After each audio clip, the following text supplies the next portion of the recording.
大家好，歡迎嚟到呢一條片。咁咧呢段片咧主要就會講解2021年 DSE 文憑考試裏面嘅英文作文裏面嘅9條題目。咁我會分析一下呢9條題目嘅要求，同埋咧會 show 一啲範文。咁咧今日嘅影片就會用到3個材料啦。第一咧就係呢一個嘅 DSE Writing Question 啦，咁就係我自己整理嘅一啲資料嚟嘅。咁就其實個資料來源就係嚟自 DSE 考評局出嗰本藍色嗰本嘅 past paper 啦。咁如果大家有需要嘅話咧，都建議大家去買嘅咁樣。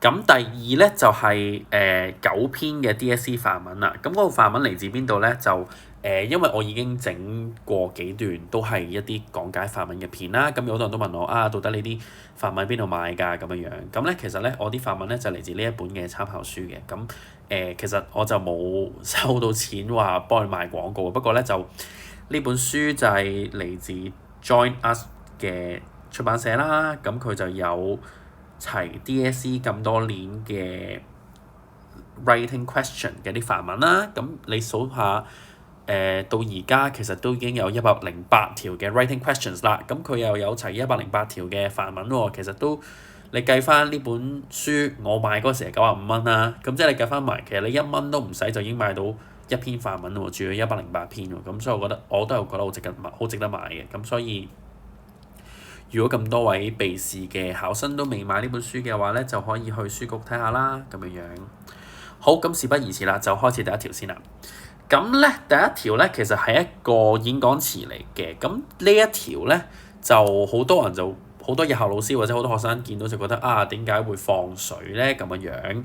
咁講解下呢一個嘅背景先啦。咁唔知睇呢段片嘅大家係幾時睇啦？不過就2021年嘅考生咧，其實都面對幾大衝擊嘅，就係面對住呢一個嘅社會事件啦，同埋面對住呢一個嘅新冠疫情夾擊之下咧，其實係好多嘅面授課堂咧都係變咗網上課堂嘅。咁嗰個學習嘅效率自然就會降低啦。咁所以就考評局咧喺未開考2021年 DSE 嘅時候咧，已經講明話係個內容會相對調整嘅，咁即係會放水啦。咁21年呢一條 question 1必答題咧就已經可以見到啦。今次題目就係咁講嘅。You are helping your school organise the annual school fair. You have been asked to make an announcement about the event during the morning assembly. 咁一個係早會嘅時候英文演講詞。咁相信其實你喺香港讀中學嘅中學生，無論係讀英文中學又好，中文中學又好，都一定會有 English 嘅 morning assembly 㗎啦。咁你 morning assembly 都會聽到老師或者同學仔講演講詞啦。咁即係好基本嘅一啲可能咧。Good morning, principal, vice principal, teachers and fellow students。咁呢啲其實都已經耳熟能詳，所以呢一個咧喺呢一個嘅格式上面咧，其實已經係一個好淺易嘅一個題目，即係基本上你唔使點樣 prepare 就可以答得唔錯嘅一條題目嚟嘅咁樣。咁不過當然都好多陰濕位啦，亦都會有好多學生係有啲人攞到高分啦，有啲攞唔到高分啦。點解咧？咁我哋睇下條題目啦。咁咧佢條題目咧就俾咗個 poster 俾你嘅。咁佢就話幾樣嘢啦。第一就係 introduce the event, describe some of the activities that will take place, and let students know how they can help out。咁咧呢一年咧其實大部分同學答得唔錯啦。咁點樣可以突圍而出咧？第一嗱，佢叫你 introduce the event 咧，呢個其實基本上個個都答得到㗎啦。例如日期時間咁呢啲就其實大家都ticket 幾多錢邊一個可以嚟呢啲其實大家都係即係無論係能力好或者能力唔好嘅學生都可以去講翻啦。只不過係可能 paraphrase 或者個表達方式啦。咁但係咧嗰個分差點喺邊度咧？就例如例如呢一個 school fair 係 annual 㗎嘛，annual 即係每年都有㗎嘛。咁佢個背景係點咧？過往多唔多人參加咧？或者過往會搞過咩活動咧？佢話 describe some of the activities that will take place 啦。咁你見到呢度有一紮activities 啦。咁你可唔可以俾多啲 details 咧？例如佢哋有咩特色有咩得意嘅地方咁樣。咁呢兩樣咧，其實大家都我諗能力好同能力唔好嘅學生咧，都即係學校裏邊都一定有一啲嘅嘉年華或者開放日都一定會有接觸到㗎嘛。所以呢樣嘢都唔難嘅。其實最大問題咧就係後面呢一 part 咧，就好多學生咧就係佢唔記得咗咧，要呼籲學生要幫手喺呢個開放日裏面，呢樣嘢好緊要㗎。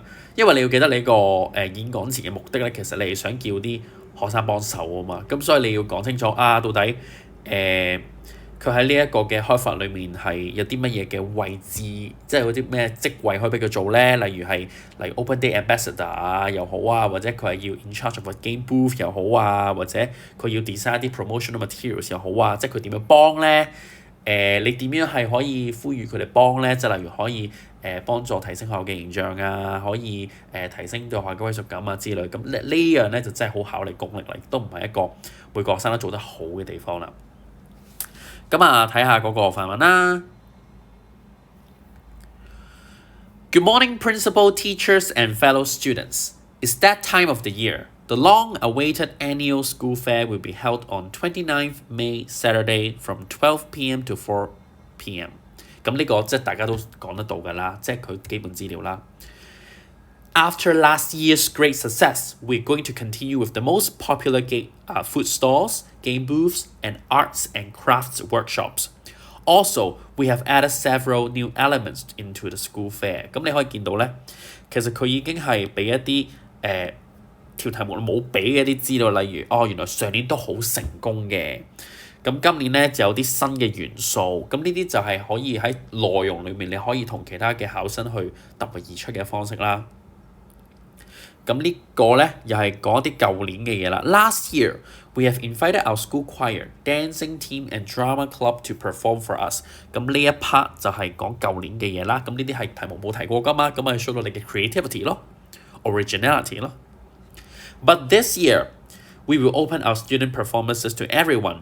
You can put up a magic show, a stand-up comedy, or perform skateboard tricks in front of our alumni, teachers, and students.Sign up for the audition now if you want the stage to be yours. 咁你見到咧，其實佢係有好好嘅一啲 audience awareness 啦。你直接同緊聽眾即係學生講緊你可以參與呢一個嘅 open day 啊，你可以去為呢一個嘅開放日作出貢獻啊，咁樣啦。In case you're not into performing, there's still something for you. Do you want to showcase your creativity and talent in arts? 嗱。咁用一個問題去 engage 一啲嘅audience 啦，係咪 ？Submit your art, please, to the student council, including paintings, sculptures, or portraits. With the help of our art teachers, we will select some masterpieces to be displayed in our art gallery. You can then invite your family and friends to come take photos with your artworks while appreciating others. 咁非常之好啦。咁即係其實佢係講咗呢一個嘅art 嘅一個 domain 啦，因為佢有講過 art and craft 啫嘛，咁佢就即係 elaborate 啦，學生可以 submit 佢哋嘅 art piece 啦，佢直接用咗祈使句啦 imperatives 啦，佢就可以 invite your family and friends 啦，即係都係一啲搞一個 annual school fair 嘅目的啦，即係佢除咗 showcase 學生嘅啲作品之外，其實佢都係想提升學校對公眾裏面嘅一個 image 啊嘛，係咪？咁當然除咗學生之外，咁佢哋最好就請埋 family and friends 啦，咁呢啲都係一啲學生可以幫到手嘅嘢啦，係咪？ Last but not least, the most exciting part of the school fair, the alumni football match. Just like previous years 啦，咁又係講翻補充一啲background information 啦，嗰個 background information 咧係嗰個題目未必有嘅 ，OK？We will invite 4 alumni teams and welcome 4 teams of students and teachers to play along. Sign up quickly for a spot or to cheer for your friends and teachers on that day. 咁又係叫學生去報名啦，又或者去做啦啦隊啦、打氣啦。The winners will receive special gifts prepared by the Parents Association. 即係你見到其實佢係好識俾好多 details 嗰個題目係冇俾到啦，佢每一段裏面咧都好強調到底嗰個聽眾，即係個學生點樣可以喺呢個嘅 school fair 裏面幫到手。咁呢樣嘢咧，其實坦白講就係點解有啲學生可以作得好好，有啲學生作得唔好，個分數量就係到底你有冇 show 到 creativity originality 啦，又或者你有冇投入到角色啦，你去做一啲show 一啲 audience awareness 嘅動作啦，咁樣嘅。The annual school fair has always been one of the most important events for our school. Do you want to volunteer in organizing the booths, workshops, and football match? Read the email from the student council to see how you can take part. Let's work together to make the school fair an enjoyable and memorable one. Thank you。咁最尾用一個呼籲嘅方式啦，即係用一個又係一啲祈使句嘅方法啦。Let's work together。咁有啲問句嚟 engage the audience 啦，咁樣。好啦，咁總括而言咧，咁呢篇文點樣可以做得好咧？就係第一，你要預備補充一啲 background 嘅資料啦。例如佢講明話係 annual school fair 啊嘛，每年都搞啊嘛，咁你就可以講一講啊上年有啲咩特色啊，上年多唔多人嚟啊？咁如果上年多人嚟嘅話，咁你就希望更加多人嚟啦。又或者一啲activity 嘅 details 啦，咁呢啲都需要補充嘅，就唔係就純粹係將個 poster 裡面嘅一紮資料抄晒落去，而唔加以解釋，咁呢樣嘢就好差啦。第二咧就係你嘗試去用一啲方式咧去同一啲學生去互動啦，例如用questions 啊，用一啲祈使句嘅方法，直接叫學生 sign up now， 又或者submit your artwork now， 又或者let's work together 咁樣啦，又或者 do you do you do 咁啊，即係非常之可以 engage 啲學生啦，係咪？咁最尾咧就係最緊要咧就係呢個演講詞最重要嘅目的咧，其實你係想俾學生知道佢點樣去幫手啊嘛，咁你就千祈唔記得呼籲就學生係點樣可以幫到手啦呢樣嘢，咁呢樣嘢就坦白講就唔係每個人都做得到，所以就如果你係淨係介紹嗰個school fair， 但你又冇講到學生點樣可以貢獻嘅話咧，其實佢哋即係你嘅 content 會受損之後咧，你嘅 organisation 都會受損嘅，因為你唔識 balance 嗰個 structure。OK， 好，咁咧就第二條啦。第二條咧就係一個 social issues 啦，咁其實你睇翻歷屆試題咧，social issues 嘅平均分咧都一定係top 3嘅。你睇翻個 overall 個 average mark， 咁所以點解咧？其實我諗都係因為 social issues 比較係議論性質啦，咁可能學生喺香港嘅教育制度裏面對一個議論性質嘅一個寫作嘅題材咧就比較熟悉啦，又或者比較熟練啦，咁所以佢哋多數就會揀呢一篇，亦都會做得比較好嘅。咁事實咧就係呢一條嘅 question 2嘅題目咧，當年咧係超過40%嘅考生揀嘅，係一條最受歡迎嘅題目嘅。咁個原因就有幾個啦，第一就係electric cars 啦，咁如果你喺英文科冇接觸到嘅話，咁相信你喺通識又會接觸到啦。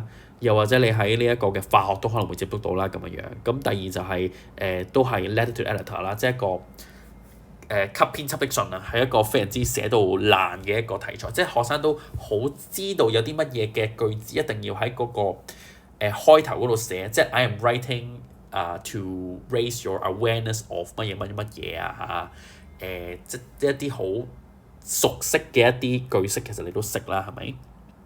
好啦，咁睇下條題目啦。Although studies show electric cars are more environmentally friendly than petrol cars, less than 3% of all vehicles sold in 2020 worldwide were electric. Write a letter to the editor of Hong Kong Post. 咁咧呢一個題目係 letter to editor 啊嘛，咁就特別係一啲能力比較弱嘅考生咧，佢就覺得letter to editor， 咁你咪係咁樣喺 u 啊即係咁用 u 呢個字啊，因為佢寫緊封信俾 editor 啊嘛，咁呢個就大錯特錯啦。因為 letter to editor 咧，其實個受眾咧係 general public， 咁所以咧你不停 u 咧係冇用嘅，因為其實你寫俾個編輯唔係俾個編輯睇㗎嘛，個編輯登出嚟啫嘛，咁你就唔好用 u 啦，你寫嘅可能就係 the general public may 乜啊，或者 we all know as we all know 啊，你就唔好講 as you all know 啦之類啦。好，咁兩個重點啦，第一個就係你要討論下點解冇人用呢一個嘅電子車啦，係咪？第二就係你可以有啲乜方法可以吸引多啲人去揸呢啲電子車啦。咁好經典嘅一個 problem solution 嘅一個 structure 啦。咁如果佢叫得你 discuss why sales was so low 嘅話咧，咁你就一定要係兩個原因啦，最少。咁之後咧 suggestion 咧就係最好有兩個啦，兩個 balance 啦咁樣。咁中間咧就有一個轉折段啦，好基本啦，係咪先？咁你開頭結尾嗰啲應該就係 letter to editor， 你好基本，你老師成日都叫你寫嗰啲咩 I'm writing in response to 啊，又或者 I'm writing to raise the public's awareness of 乜啊。咁最尾就咩 It is hoped that the government 即之類嗰啲你開頭就好簡短咁講 I'm writing to 做乜鬼啦，跟住你就講下一啲 general background 啦，即係 general background 就係而家香港冇乜人用電子車啊，點解咧咁樣？咁最尾嗰段你咪之後你咪講兩個原因點解啲人唔用啦，跟住兩個 suggestions 啦。中間有個轉折段啦，即係你講完兩個原因之後，你又講轉折段講完原因之後咧，我就要講下個 solution 啦咁樣，跟住你講兩個 solution 啦，跟住最尾個solution， 即係你最尾個 closing 你就可能話it's hope that we can work together to protect the environment 之類啦 ，OK 就係咁啦。睇下嗰個 sample writing 先。Dear editor，嗱。嚟到2022年咧，即係我拍呢段片22年啦嚇，唔應該再錯啲咁基本嘅嘢。Dear editor，一定要大家啦。其實你作任何嘅 salutation， 即係上款啊，英文嚟講，其實你每一隻字，即係嗰個字封信俾嗰個人啊，個第一隻字咧，你大家就啱噶啦。Dear parents 大家 ，Dear teachers 大家 ，Dear students 大家 ，Dear editor 大家，你總之你係一個專稱咧，你大家就一定冇錯噶啦 ，OK。咁第一句啦，又用一啲好經典嘅一個開頭啦，係咪 ？I am writing in response to the article published in Hong Kong Post on April 14th about the low sales of electric cars。之後就講下個 general background 啦。Although electric cars are more environmentally friendly than petrol cars, their sales are much lower.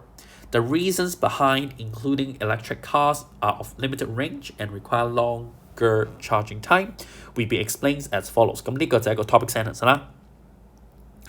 佢就話呢篇文咧，我就其實主要咧係解釋點解冇人用電子車啦，兩個原因啦，就係limited range 啦，同埋 longer charging time 啦咁樣。我好中意呢啲範文，因為呢啲範文咧其實佢寫個 organisation 咧，佢係寫得幾好嘅。其實如果你我即係你睇到呢篇文，我唔知你個作文嘅水平係點樣啦。但係如果你嗰個作文嘅英文嗰個能力唔係太好嘅話咧，其實你最容易改善咧就係你改善一啲topic sentence 先。咁你可以睇下我 highlight 嘅一啲 topic sentence， 你可以睇下點樣可以喺你篇作文度用得出啦。例如 ，First，electric cars can only travel a short distance。簡而短啦，簡而精啦 ，OK。Unlike traditional petrol cars that are gas-driven, electric cars use lithium batteries, which have a limited capacity. A research done by the University of California shows that 你見到佢咧係識 call 一啲研究嘅，其實咧考評局咧佢係非常之鼓勵大家用一啲嘅example， 即係 real life example 同埋一啲 statistics 啦去支持自己嘅作文嘅。好多人就會問咁我都平時都冇讀呢啲，我唔識喎點樣啦。但係其實你睇翻考評局咧，佢擺上網 level 5嗰啲範文咧，其實有啲範文嗰啲例子好假啊。A study by New York Times a study by a survey conducted by Hong Kong Federation of Youth Groups 呢啲即係你一聽落就知好假嗰啲 example 咧，但反而考評局咧佢就會 highlight 話呢啲例子非常之好啊，哇有助考生咧去支持自己嘅論點啊，咁所以咧其實個例子證明就係咧，其實你嗰啲例子啊或者呢啲數據咧，其實你只要作得唔係太誇張嘅話咧，基本上你改作文嗰個老師咧係唔會咁得閒走去即係 search 下你嗰個資料係真定假嘅。OK， 考試亦然啦，平時功課都係咁樣咯嚇，大家可以留意一下。A research done by the University of California shows that lithium batteries can only support a travel times of 4 hours, far less than that needed in general road trips in the US. Being unable to travel long distances and cope with the daily needs of people living in countries requiring long travel times, people in these places have a lower demand for electric cars, leading to the low sales worldwide. 佢呢度就話University of California 啦，但係實你轉個名，你話 New York University 又得㗎，你話 University of Pennsylvania 都得㗎，咁都係美國嘅調查啫，你逐個名即係冇人會真係考究，同埋呢樣嘢係真係真㗎嘛。lithium batteries only support 4 hours， 咁即係你調翻轉，你話Beijing University 做一個 studies 喺 Beijing 啲乜，即係你都得㗎，冇問題㗎，其實。好啦，第二有一個好嘅中心句啦。Second, the number of charging stations for electric cars is insufficient. With the increasing popularity of technology-driven products, an unprecedented amount of people are interested in electric cars, but very few of them actually purchase and use electric cars. One of the reasons explaining this phenomenon is the crude charging system. The batteries used in electric cars have to be regularly charged after use, so owners need to find charging stations frequently. However, the charging stations are not as ubiquitous as the gas stations for petrol cars. For instance, there are only 21 charging stations in the entire territory of Hong Kong, which is much less than the number of gas stations. This creates a huge trouble and inconvenience to electric car owners, hence discouraging people to purchase electric cars. 咁啊，其實你可以睇到啦，你除咗呢個 topic sentence 之外咧，佢每一個中心段落咧，佢都係有喺最尾嗰度咧，去重新歸納翻嗰篇文嘅一啲中心重點啦。咁就拉翻去點解冇人買少人買呢一個電子車啦。咁呢樣嘢都係一個好好嘅一個技巧啦。咁如果你即係本身你自己作品唔係作得好好嘅話咧，你可以考慮下用一啲呢啲嘅 topic sentence 同 concluding sentence 咧去提升自己嘅組織能力㗎。咁樣mark 卷嗰個老師咧，其實都會睇到冇咁猛㗎。好啦，咁啊轉字段啦 ，OK。However, given that electric cars cause less pollution than petrol cars, the government should come up with ways to attract more people to drive electric cars and boost their sales. 咁好簡單啦，即係而家政府就要做多啲嘢啦，咁樣咁啊冇離題啦，因為就係政府啊嘛，咁佢冇講citizens 啊，冇講嗰啲 NGO 要做乜嘢啦 ，OK。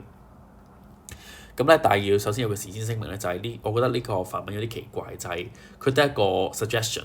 咁啊，其實你理論上應該都要最少寫兩個嘅，咁唔知點解呢個就得一個啦咁樣。睇下啦 ，OK。Apart from building more charging stations to tackle the two main problems mentioned above, the government can also provide economic incentive to potential car buyers. 咁啊，佢喺嗰個topic sentence 就講咗兩個 solution 啦，第一個就係 build more charging stations 啦，第二個就係 provide the economic incentives 啦。其實咧，我覺得呢篇範文咧，佢可以我有少少懷疑佢係唔小心剷咗其中一段，因為咧 building more charging station 咧 exactly 就係一個好好嘅 point 咯 ，OK。即係你可以講下啊，因為香港唔夠 charging stations 啊，咁所以如果咧喺香港18區咧都加多幾倍嘅 charging station 咧，咁嗰啲車就會車主容易啲揾嗰啲 charging station 咧，就唔使擔心唔夠電啊，又或者可以泊過夜啊，第二日再揸啊咁樣啦，又或者政府可以立法將呢個 charging stations 嘅一個唔使錢啦，免費使用啦，咁唔使錢啲嘢啲人咪揸住用咯，係咪？咁啊呢一段。如果我係寫呢篇文嘅，我就一定會喺呢一段嘅前面加翻呢一段啦，即係加翻嗰個 building more charging stations 啦 ，OK。好啦，咁啊佢 economic incentive 講乜咧 ？As electric cars are often more expensive than conventional petrol cars with the use of lithium batteries, which is a material of exorbitant price, many people would prefer petrol cars instead. Thus, the government can introduce policies to lower the cost of purchasing electric cars.Such as cancelling its first registration tax. With a lower financial burden, people may then consider buying electric cars as they are more trendy. Not only can the sales of electric cars be boosted, promoting electric cars can also benefit the environment by reducing carbon and greenhouse gases emission to the atmosphere. OK， 咁非常之好啦。In conclusion, electric cars have lower sales due to insufficient charging station and an inability to travel long distance. 咁佢係講翻兩個原因啦，跟住講兩個 solution 啦。However, the government can still attract more people to drive them by eliminating its first registration tax， 即係呢個嘅經濟嘅誘因啦。咁其實都可以講埋可以 build 多啲 charging station 啦。OK， 咁啊最尾就嚟一個嘅我希望點啊咁樣啦。It is hoped that the suggestion mentioned could help ameliorate the current situation of electric cars。咁多數咧啲人做到呢度咧就收工咁樣啦，但係佢哋唔記得咗咧，喂呢個封信嚟㗎，你要寫翻下款啊 complimentary cost 㗎。咁所以咧，其實我覺得最保險咧就係你一開始喺個答題簿咧，你知道自己揀呢一條咧，你就首先寫一啲 editor 先，而你寫完咧喺最尾嗰度咧，你就寫咗 yours faithfully 先，即係你喺你個 question answer book 嗰度咧，最尾嗰頁啊，嗰度有 yours faithfully，你寫咗先，咁之後咧你 check 卷嗰時候咧，你咪可以塗咗佢啊，改翻個位啊咁樣咯。作文你唔記得嘅話，咁你寫咗啊嘛，咁你個 marker 唔可以話你冇寫噶嘛，係咪先？但係你冇寫嘅話咧，你 organisation 就一定會影響咯。OK。第三條，好啦，嚟到第三條咧就係workplace communication 啦，都係一條即係比較受歡迎嘅題目啦，亦都係歷屆以嚟咧即係可以講係幾高分嘅題目啦。咁呢年都唔例外啦。You work in the sales department or at fast fashion, an online company that sells clothes. Recently, you have received a number of complaints from customers about the company's no exchange, no refund policy. 咁啊，佢好明顯咧就講到呢個公司嘅唔準退貨、唔準換貨呢個政策咧係有問題嘅。OK， 第一，你咧就要寫封 email 俾呢個 sales manager 啦。咁你要 explain why you think this policy should be changed 啦。咁即係你個立場就覺得呢個政策係有問題啦。咁呢個就係一個好重要嘅原因啦。如果你一開始寫你已經寫話呢個政策冇問題嘅話咧，咁你就拜拜可以成太理替㗎啦。Suggest what changes could be made 啦，多過個 change 啦，佢有 S 啊嘛，係咪？咁之後就可以講下有咩方法咧可以等啲人咧唔使濫用呢個政策啊咁樣樣 ，OK。咁咧呢個寫封信俾呢個 sales manager 咧，咁當然就係最緊要就有禮貌啦。咁啊有啲人咧就可能用一啲可能係歐美嗰啲 approach 係好似 friend 咁樣啊，就用一個 first name 去尊稱人哋啊。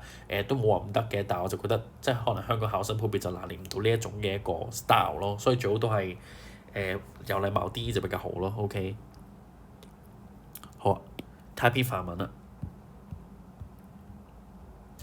Dear Manager， 嗱我第二條咧已經講過啦。你寫封信咧去俾一個職銜咧，你第一隻字大家咧就冇錯㗎啦，係咪？Dear Editor 大街 ，Dear Parents P 大街 ，Dear Teachers T 大街 ，Dear Students S 大街 ，Dear Manager M 大街 ，OK。I'm writing to express my opinions concerning our company's no exchange, no refund policy。咁一開始就用一個好簡單嘅一個 topic sentence 去開始呢一段啦 ，OK。Receiving numerous complaints from our customer about this policy, I think we should modify it for the following reasons。咁啊，又係講一個 general background 啦，即係你收到好多嘅投訴啦，咁呢個嘢係篇文有俾你嘅 ，OK， 個題目有俾你嘅。好啦，咁咩原因咧？又係一啲好嘅 topic sentence 啊，即係如果你一開始0:00開始睇嘅話咧，我希望你可以留意到呢啲範文其實佢啲 topic sentence 係寫得好好嘅，希望你學得到啦。First and foremost, changing this policy can achieve a high level of customer satisfaction.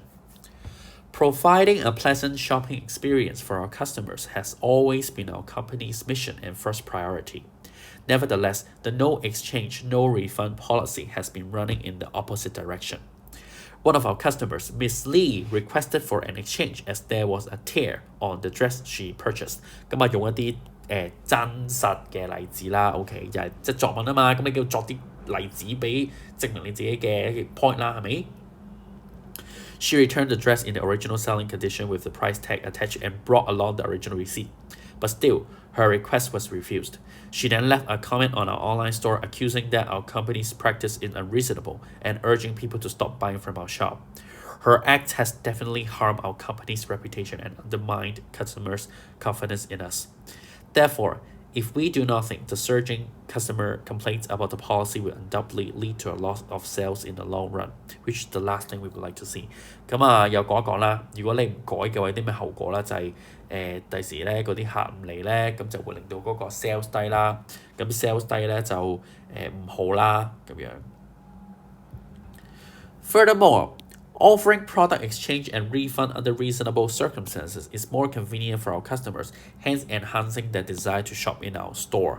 咁第一個咧就係話如果你改呢個 policy 咧，就可以提升顧客嘅滿意度啦。咁咧第二咧就係佢可以令到更加便利個顧客啦，咁佢哋就會更加想嚟我哋個鋪頭度 shop 啦咁樣。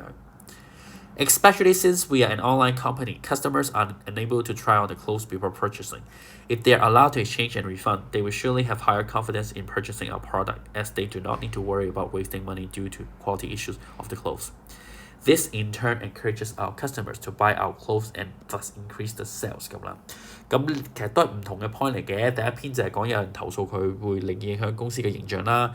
第二就係話因為網上啲店鋪係唔可以試衫噶嘛，咁你俾佢 exchange 嘅話，咁佢咪更加上嚟咯。咁呢個 point 都 OK 嘅，我覺得。好啦，跟住就講下嗰個 new policy 應該點做啦，係咪？咩 what changes need to be made 啊嘛，係咪？On account of these 2 reasons, I would like to propose a new exchange and refund policy. First, we will be accepting product exchange and refund only if it's due to quality issues. Other cases will not be accepted and will remain non-refundable and non-exchangeable. Second, the period for exchange and refund is 30 days after the purchase. Requests beyond this period will not be accepted. Third, not all products from our store can be exchanged or refunded, including swimwear, accessories, and underwear. Fourth, all garments must be returned with the original packaging and the price tag attached along with the receipt. Lastly, our company reserves the right of final decision in case of any dispute. 咁其實你可以見到佢個 organise 係 organise 得好好啦。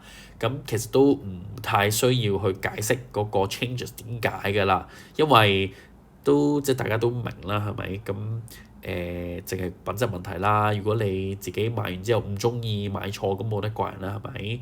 咁啊30日之後啦，咁如果唔係嘅話，你着完件衫着完1年你先換，咁唔得啦，係咪？咁啊其他嗰啲咩底衫褲唔準換呢啲就即係常識啦，唔使解釋啦。要 original packaging 啦。我哋可以有權保留唔退貨啦。咁即係呢啲都係一啲我諗大家去得百貨公司買嘢都一定係講得出嘅一啲 condition 嚟㗎啦。咁所以咧，睇翻呢啲嘅表現咧，其實啲考生其實都普遍上都作得幾 reasonable， 做得幾好嘅。好啦，即係最尾講點樣唔濫用啦。OK。The above terms and conditions should be stated clearly on our website and the checkout page. Moreover, customers should tick the checkbox to confirm that they understand the terms of our exchange and refund policy before checkout. The above practices can not only protect our company's interests, but can also prevent customers from taking advantage of new policy. 即係其實佢已經答咗呢一個啦 ，state clearly 啦，同埋 tick the checkbox 啦。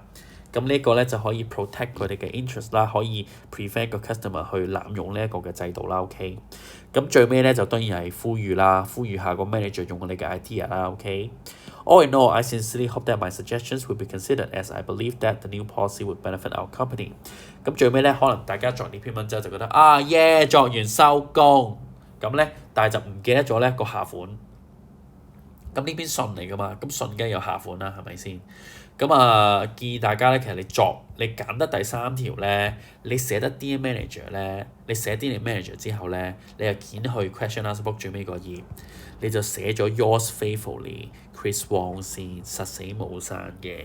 跟住然後，如果你 check 卷嘅時候，你咪查咗佢再填翻去啱個位置咯。再唔係嘅話，你寫咗㗎嘛，咁個 market 見到你寫咗，佢都唔可以話你冇寫㗎，係咪？咁保障自己咯，唔好唔記得啦呢啲咁簡單嘅嘢。即係你唔寫 yours faithfully， 你令到你自己 organisation 俾人扣分，幾唔抵咧？係咪？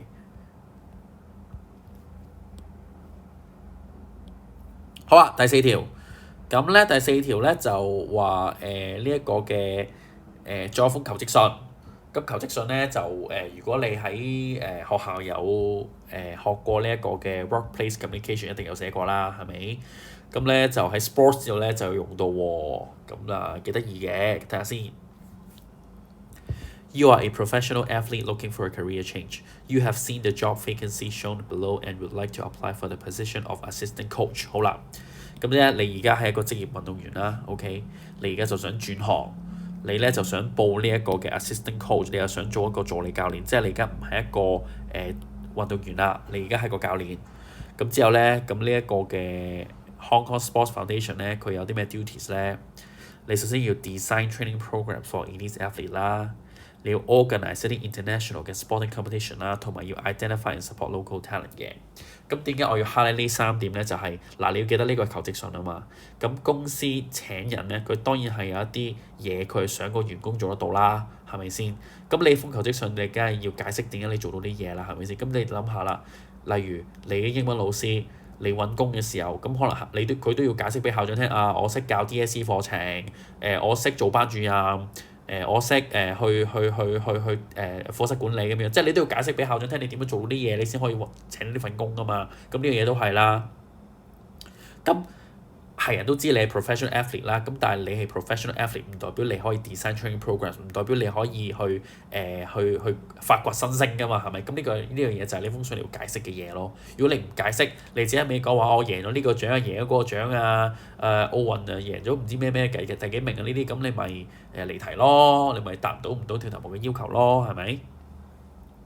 好啦 ，write a job application letter to human resource manager 啦。首先咧就要 introduce yourself and your athlete history 啦，要 explain your interest and suitability for a job 啦。咁其實咧，我覺得呢兩個 bullet point 咧係有啲誤導性嘅。咁點解咧？就係有好多考生咧見到之後咧，佢就一大段咧就不停講自己幾多歲咧就開始幾多歲開始游水啊，由幾多歲啊入咗唔港隊啊，幾多歲贏咗咩獎啊，奧林匹克唔知咩冠軍啊乜鬼啊，亂吹。跟住之後咧，其實你係離晒題嘅，因為佢叫你報呢份工啊嘛，咁你要解釋呢份工點解適合你自己啊嘛。咁之後你最尾嗰一兩句話 I hope you can give me a job interview 咁之後就拜拜，咁之後你個 DSE 分數都拜拜啦 OK。最理想嘅方法咧就係你講下你個 past history， 你個 past history 咧就要諗到去佢嘅 job duties 嘅，例如你話你要 design training programs for elite athletes 啊嘛，咁你冇話我係個 elite athlete， 我自己有 take part in好多唔同地方嘅 training programs 啊，我有去過咩 South Korea， 去過台灣啊，去過 USA 啊，跟住我自己有好多 experience 啊，所以我可以 design 到啲好嘅 program 嘅，或者我喺香港本身我已經有 design 過呢啲 program 經驗啦，我去過乜中學嗰度 design 過個 program 俾一啲精英嘅中學生啊咁樣啦，係咪？咁第二你 organise international sporting competition 一樣啦，同樣道理啦，你可以講下我自己有經驗參加過唔知咩比賽啊，我好熟悉個流程啊，我亦都係香港咧協辦過奧運嘅時候咧，我幫過手㗎咁樣。咁呢樣嘢就係個 marker 想見到嘅嘢咯。但係有好多考生就係亂吹自己好勁啊，奧運冠軍啊咁樣，但完全達唔到要求。OK。好，咁咧一開始咧又係啦，咁啊好一啲好 standard 嘅 opening 啦。Dear Sir Madam。我覺得 Dear Human Resource Manager 都可以嘅，但係你 Human Resource Manager H 要大街 R 要大街 M 要大街啦，咁呢啲唔講啦。咁啊，以免你自己唔記得寫下款咧，其實我會建議你寫完 Dear Sir Madam 之後咧，你見到去 Question Answer Book 最尾個頁，你喺最底嗰度咧，你寫咗 Yours faithfully Chris Bond 先，你實死冇刪嘅。講錯添，係一定冇事嘅，你咁樣。你唔記得寫下款咧，就真係實死冇刪啦。因為會影響你 organisation 分數嘅，咁但係如果你寫咗嘅話咧，咁你 check 卷嘅時候你可以塗咗佢寫翻個啱嘅位置啦，又或者你可以直情你寫咗啊嘛，個 marker 冇得話你冇寫扣你分㗎嘛，係咪先？好，咁啊一開始有一個好簡單嘅方式去介紹自己啦 ，OK。I'm writing to apply for the position of assistant coach at Hong Kong Sports Foundation advertised on the job hunting website 啦。咁之後就好 standard 啦，作為你而家係點啦，我相信我好勝任呢份工作啦。As a professional athlete, I believe that my qualification and experiences make me a perfect candidate for the job。咁呢啲其實你有寫過求職上經驗嘅話咧，其實你係一定係寫過，你識寫㗎啦 ，OK？ 你要背嘅呢啲係啦，唔多講啦。I'm Chris Wong, a professional marathoner who met the Olympic Games entry standard and broke my own Hong Kong record last month. At the age of 13, I got interested in long-distance running and met my trainer, Mary Chen, who is a former Olympic medalist. She coached me during the 2005 IAAF World Cross-Country Championships Junior Women's Race. Even though I did not win this race, I gained valuable experience and attempted a 5th-place finish in the Asian 5,000-meter race in 2007. Then in 2010, I joined a local runners team and made my half marathon debut and started chartered Hong Kong Marathon. After 4 years of fitness and skills training, I participated in the 2014 Standard Chartered Hong Kong Marathon full marathon and set the fastest female record of all times。咁我覺得呢一個就滿足咗嗰個題目嘅要求咯，但係其實真正嘅求職信就應該唔需要咁樣列晒出嚟嘅，OK？因為你有履歷㗎嘛，係咪？履歷你會講你參加過咩比賽，贏過咩獎㗎嘛，咁唔需要喺度再講多次啦。咁不過就冇吹毛求疵啦，最緊要咧就係嚟緊呢部分啦。I would like to continue contributing to the Hong Kong sports community by becoming a full-time coach after retiring after the Tokyo Olympics. I thoroughly understand that being an assistant coach requires fervent passion for sports and coaching. In the past decade, I was lucky enough to have a team of sorts, teammates and coaches to exercise with and talk on arduous marathon training. Thus, I understand how indispensable it is to have a strict yet amiable coach throughout the lifelong journey of a sportsman. When athletes achieve personal success, a competent coach would cheer them up and encourage them to go even faster and farther. I've always wished to take up this cardinal role in other athletes' journey and escort them to their ultimate goals. Moreover, as a female athlete, I can feel the unhealthy social culture that girls should not do sports. Many female elites lose their cherished chances to brush up their skills simply because of the social atmosphere. Therefore, I sincerely wish to design training programs for and support both local male and female talents. 好啦，其實咧，我覺得咧，呢段咧就個組織就唔係太好嘅。雖然咧佢最尾就嗰個 concluding set 咧就拉翻，佢就即係點解係想 design training program 啦。咁你第一 part 佢就講話自己好 passion 啊咁樣啦。佢就自己有個經歷過一啲好艱辛嘅一啲嘅訓練啦咁樣。咁啊，同埋佢，我覺得咧，其實你呢個可以再展述下啦，即係點解佢想 design 啲 training program 咧？就係因為佢作為一個女性就覺得可能女性運動員嗰個訓練就唔係太好啦，佢想改善呢個嘅situation 啦。咁呢個我覺得呢個 point 係值展述嘅。咁 OK 啦，不過不失啦。Most importantly, I consider myself a suitable candidate for this position as I hold a bachelor's degree in education honors, physical education. With 5 years of experiences in teaching physical education to secondary school students, I am able to identify high potential youths and tailor their training programs. 好啦，佢直接講到佢有一個學士學位嘅，跟之後咧佢有5年嘅經驗咧去教中學生啦，佢就可以拔尖啦 ，OK， 咁直接講到佢點樣可以 meet 到佢嘅 job duties 啦。Also, I could teach them essential sports-related values and attitudes and engage in ongoing enrichment in professional and intellectual development concerning sports. In the past 3 years, I have coached innumerable professional athletes and pushed them to go an extra mile. For instance, I would design nutritious meal plans and balanced workout schedules for them by observing their muscle development. Furthermore, as I have been a professional athlete who attended multitudinous international competitions， 佢自己都有參加過好多國際比賽啊。I understand how these competitions work, such as how to invite global participants and sponsors and connect with several worldwide competitions organizer. Last year, I organized the Asia Marathon for high school students in Singapore with several athletes who also have the same aspiration for culturing the up-and-coming athletes. This experience equipped me with strong organizing skills. With my experiences, I am confident that I will be able to handle any unexpected challenges in the association. 咁即係其實佢就係即係佢用一啲我自己都會做嘅啲方式咯，就係佢自己有教中學生啊，所以可以發掘啲新星啊。佢自己有參加過好多比賽，佢自己有啲搞啲 international events 嘅經驗啊，所以佢係搞得好啊。咁然後佢第一個 point 就係佢對 coaching 好有熱誠啊，同埋佢覺得本地女性運動員嘅發展有啲唔係太好啊，所以佢想好有 passion 去改善啦，咁即係非常之好嘅。好，咁最尾一個好standard 嘅一個ending 啦，咁其實你都唔係太需要諗噶啦，你背到嘅呢個你應該要背嘅。做幾樣嘢啦，叫嗰個 manager 去睇下你嗰個履歷啦，跟住然後話希望有機會你可以俾個面試機會我啦，又多謝你嘅時間咁樣咯 ，OK。I have attached my resume for your consideration and hope to speak with you soon about your needs for that role. I wish to dedicate myself to the associate with commitment in future. 咁最尾其實可以加埋I would appreciate it if an interview could be arranged at your convenience. 咁呢個就可能更加好啦。咁其實你寫封信嘅目的都係想人哋俾個面試機會你啫，係咪？Thank you for taking time to consider this application。咁最尾就下款啦。咁有好多學生都唔記得咗寫啦，即係太可惜啦！你學咗15年嘅英文，跟住然後你最尾最緊要嘅考試之中，你唔記得咗下款，咁可惜，唔好犯啲咁低能嘅錯誤啦。OK， 好。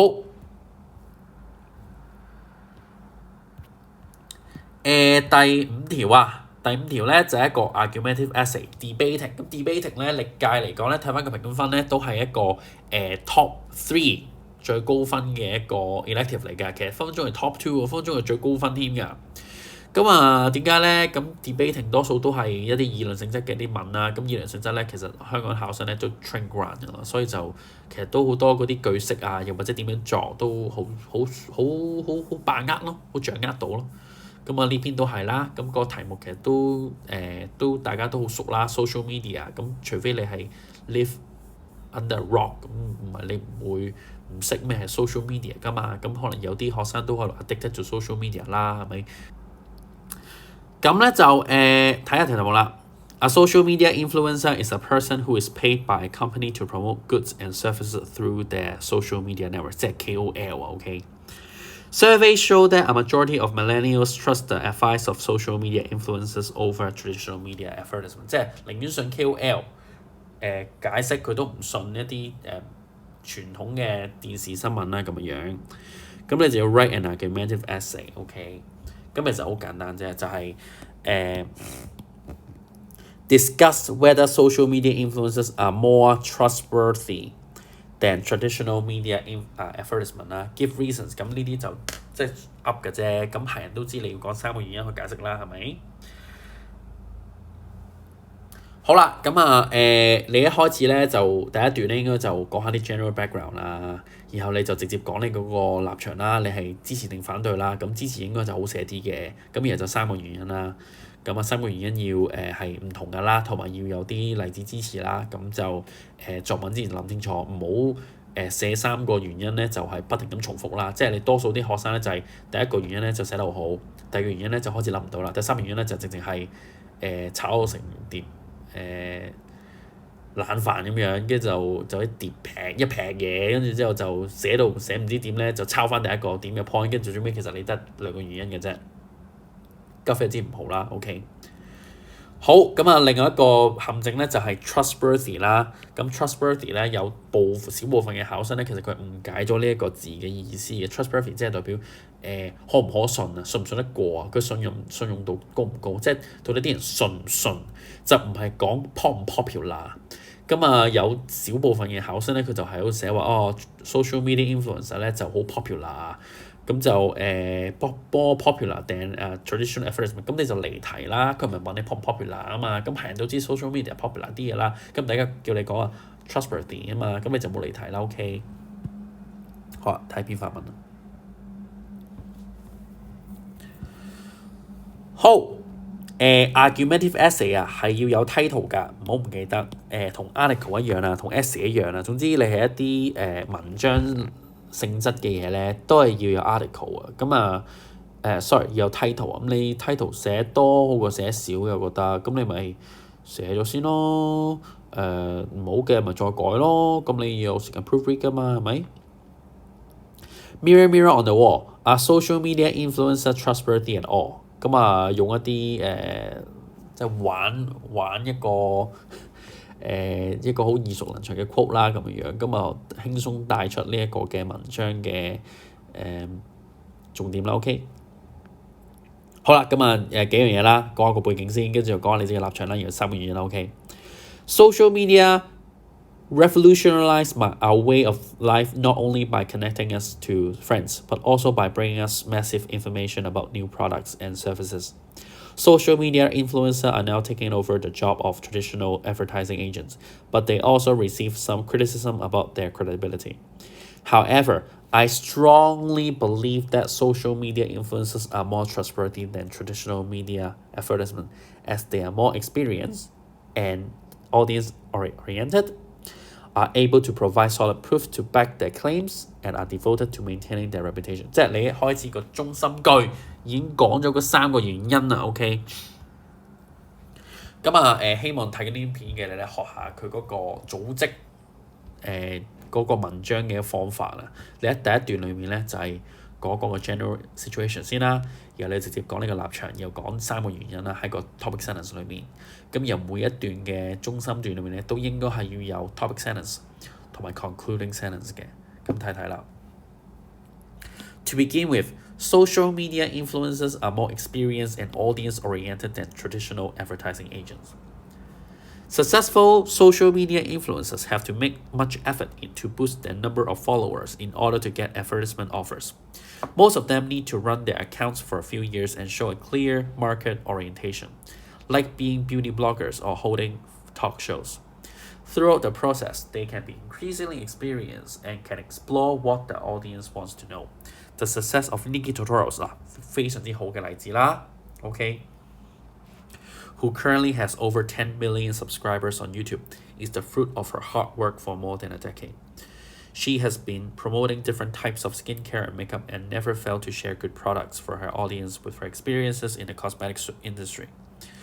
Knowing clearly what the audience cares about, she can describe the products in a comprehensive way in terms of their texture, pigmentation, aroma, and hydration. It is the details that conventional media advertisement often miss, which makes social media influencer more trustworthy than their counterparts. 咁又係最尾又用一個 concluding sentence 去重複啦，即係一啲傳統嘅廣告，佢可能講唔出嗰個化妝品嘅個 texture 啊、質地啊、佢顏色啊、佢氣味啊、佢濕度啊，可能佢得30秒嘅時間，佢講得唔夠清楚啦。但你睇一條嘅 Nikki tutorial， 可能你睇一段20分鐘嘅片，佢真係講得好清楚啦。咁所以佢係好過 traditional advertisement 嘅。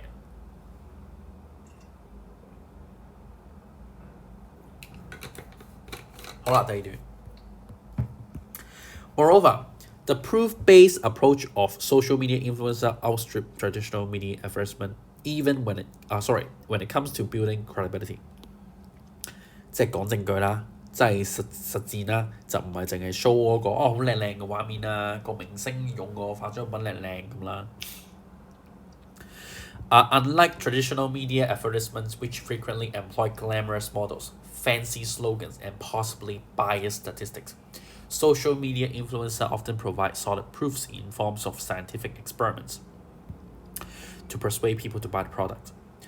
For example, Casetify 嗱，本地牌子啊 ，Casetify 啊，大家知唔知嚟自香港嘅 ？Collaborated with the famous Facebook account Tech Guys 用一啲即係一啲好出名嘅例子啦 ，to promote their rigid waterproof phone cases. They tested their cases on brand new iPhones by throwing them into 50-meter deep pools or dropping them down from 5th floor. These eye-popping trials not only impress the audience but also validate the manufacturer's claims.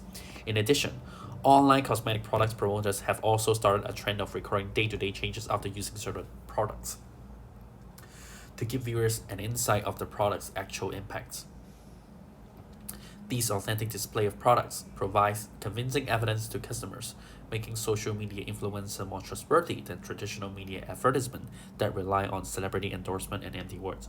咁非常之好啦，兩個例子啦，就係用我 Casetify 同埋 Tech Guy 呢個例子啦。第二就係用一啲嗰啲 beauty guru 啊、beauty YouTuber 啊，佢試一個 product，佢可能係拍啲 daily vlog 啊，拍14日睇下嗰個膚質有冇一啲變化啦。咁姑勿論呢兩個例子係咪真係真實啦？咁即可能 Casetify 可能真係俾錢踢街造假啊，又或者嗰啲 beauty guru 都可能收錢，但係呢兩個都係一個好嘅例子，係證明佢一個 proof-based 嘅 approach 呢樣嘢係傳統嘅廣告係做唔到啦，都係一個即係個 link 嘅限制啦，係咪？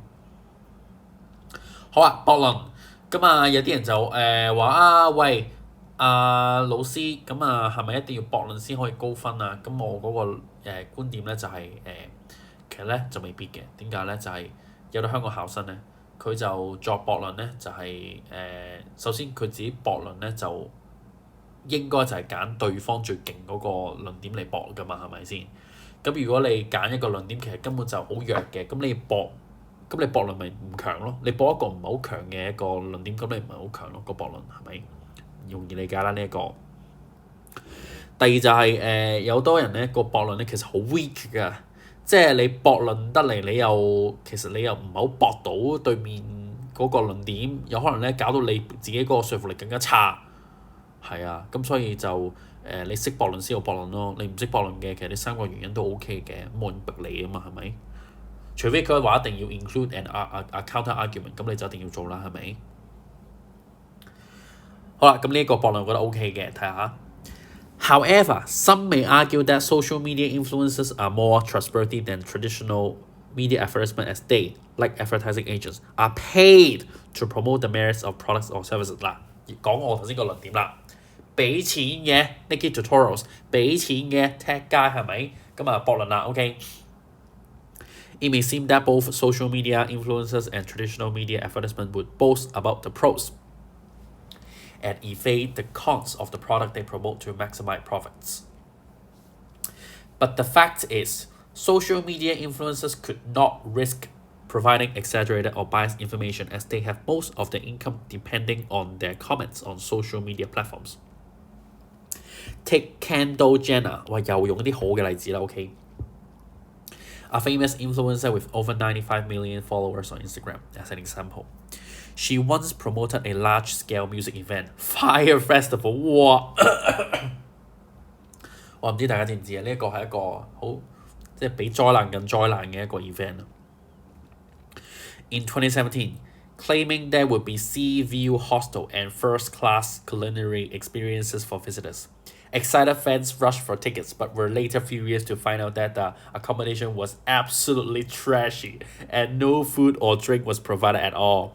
Not only were people angry about the organizer, they were also discontented with Jenner delivering misleading information. Jenner was eventually fined by the court and had no advertising job in the following years. This reflects that the strong influential power of social media influencer obliges them to be even more careful than traditional advertising agents when promoting products to audiences. One fallacious claim can ruin their reputation and jeopardize their career. They are thus more cautious than traditional advertising agents in giving out messages in order to maintain good credibility. 咁呢一個駁論其實都幾強嘅，即係如果一個英文老師可能上一年紀佢根本就唔知 YouTube 或者 IG 係咩嘅，咁其實我覺得呢個論點都幾好嘅，但係作為一個即係都幾熟悉網絡文化嘅老師嚟講，咁其實有好多social media influencer 都係偷呃拐騙嘅，都生存到㗎，即係Kendall Jenner 佢自己都出緊呢個化妝品㗎，都係賣到好紅嘅。其實即係一個事件唔代表咩嘅。雖然 Fire Festival 真係一個好搞笑嘅事件嚟嘅，大家可以上 Wikipedia 睇下咯。係啊。好 In conclusion, not only are social media influencers more experienced and audience-oriented, but they are also able to provide solid proof to back their claims and maintain reputation by building credibility.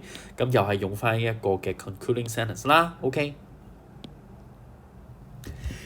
今日就講翻啲 general background 啦 ，OK。As traditional media advertisement deem in comparison in all aspects, social media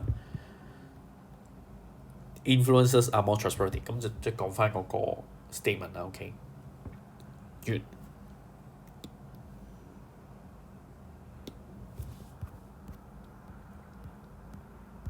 好，睇第六條啦。第六條咧就係、一個比較故事性質嘅一個問題啦 blog post 啦，咁你就參加咗一個challenge 啊。咁啊 popular culture 呢條題目咧，其實就我自己覺得咧 hit or miss， 一係咧就啲學生咧就做得好，一係啲學生就做得好差。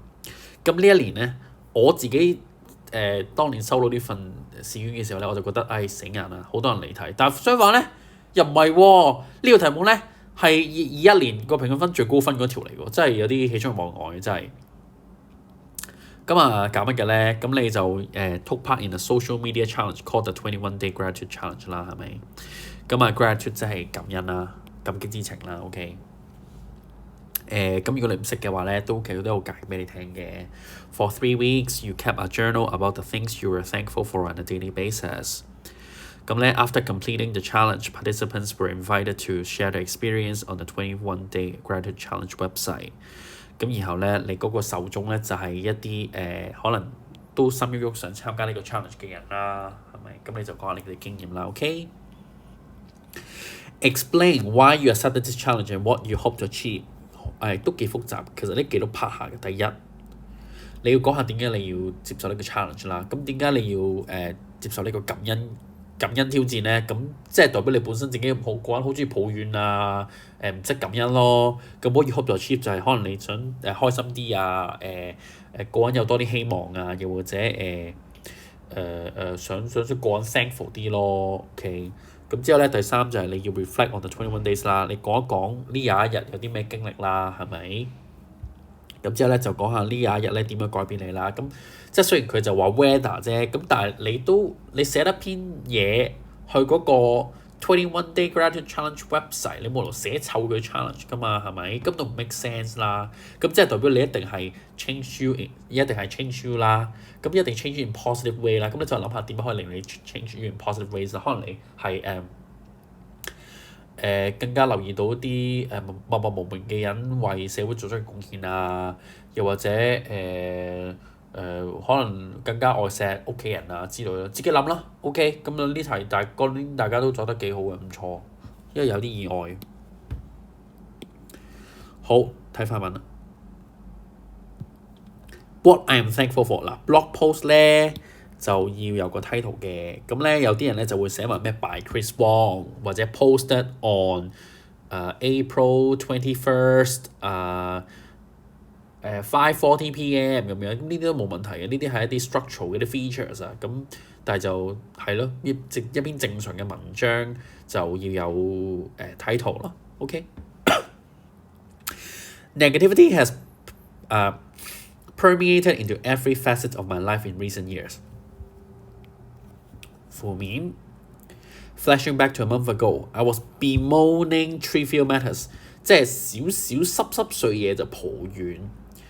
Quibbling with my sisters over petty things， 即係無啦啦同我家姐嗌啲好瑣碎嘅嘢。Expostulating about my insipid life， 即係成日抱怨自己嘅生活啦咁樣。I was never a grateful person and thought I would never be. However, everything has changed since my favorite KOL, Chris, posted an Instagram story of his participation in the 21 Day Gratitude Challenge, an unexpected life changer.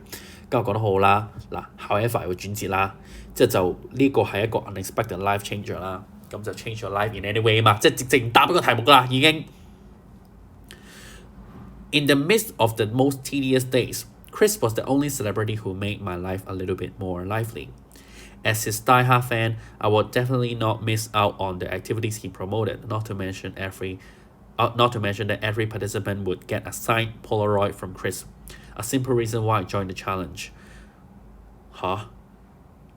OK， 即係如果 join 呢個 activity 咧，就會收到一個簽名嘅一個嗰啲即影即有相OK。Truth be told, I did not expect much from this activity. I just wish to clear the gloominess in my day-to-day life and learn how to be thankful for the beauty of life, as the slogan of the challenge goes. 咁啦，今日講咗點解佢要參加啦，就因為佢嘅偶像 Chris 啦，佢就想攞到 Chris 嘅一個親筆簽名嘅一個即影即有相啦，咁樣啦。跟住點解咧？佢有啲咩期望咧？就係佢想 clear up the gloominess 啦，希望生命唔好咁陰沉啦，唔好咁灰暗啦。就要可以欣賞下呢個 For the Beauty of Life 啦咁樣，咁啊仲話埋咧呢個係個 slogan 嚟嘅，咁啊俾一啲條題目冇俾嘅資訊啦 ，show 到啲 creativity 啦 ，OK 。Jotting down 3 things that I was grateful for was a Herculean task to me. In the first days of the challenge, I could not even scribble a word in my journal. What deserves me to be thankful for? Has anything special and nice happened today? What is gratitude? Torrents of questions rushed into my mind. My question was, I don't know. 咁你見到blog post 嘅 feature 就係 semi formal 啦，同埋一啲可能dialogue 啊、自問自答啊咁樣啦。咁你見到嗱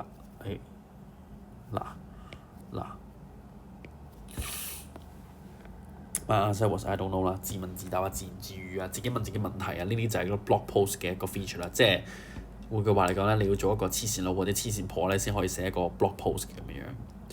However, as the red digit on my table clock was ticking off the second until midnight, I had to post my journal on Instagram and add the hashtag 21-day graduate challenge.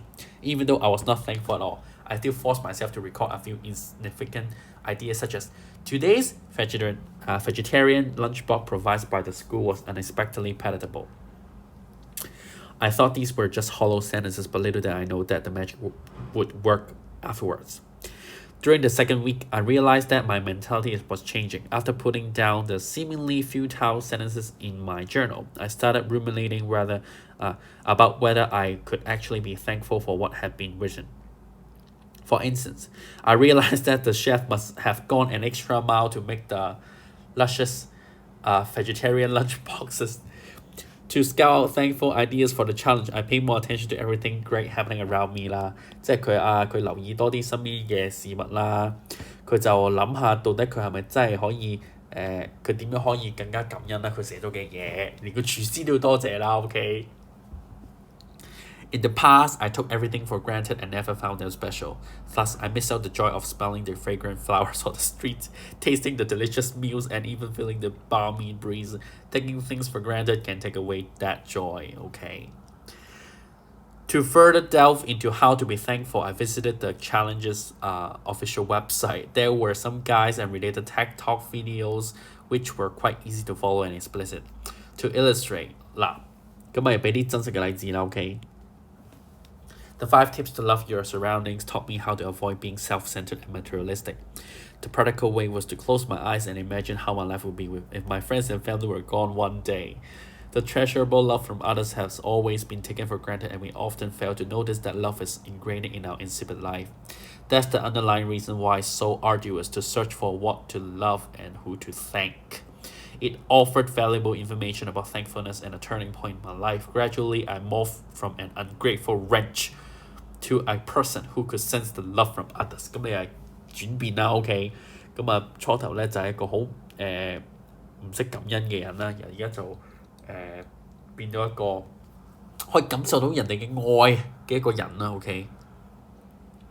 Seemingly, the habit of constantly thinking about how to be thankful has woven into the natural fabric of my life. On the 21st day, my teacher played a video of Ethiopian children studying in a dilapidated campus. It struck me that I should be grateful for enjoying the 12-year free education provided by our government.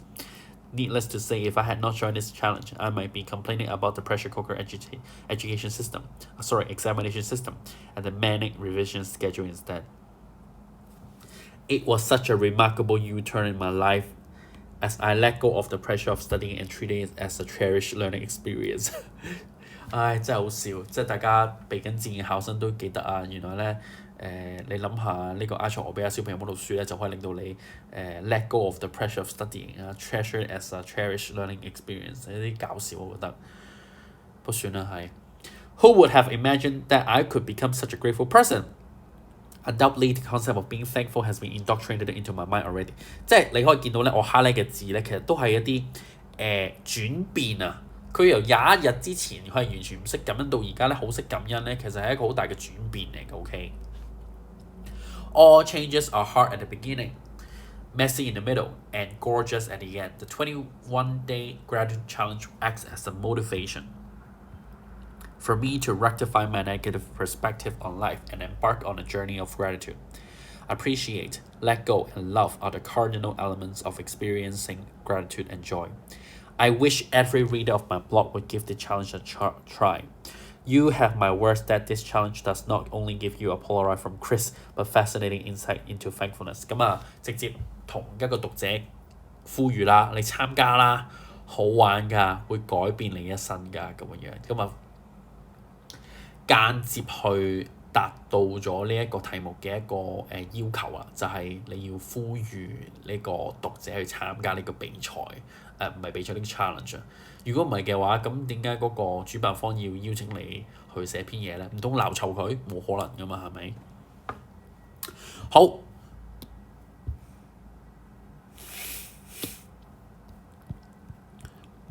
好，第7條，short stories 咁咧 short stories 咧咁就只可以講呢一句咧就係九死一生啦。你一係咧就英文好叻，你本身學咧已經係寫開 short stories，你攞勁高分，你本身睇開勁多小説嗰啲人啊。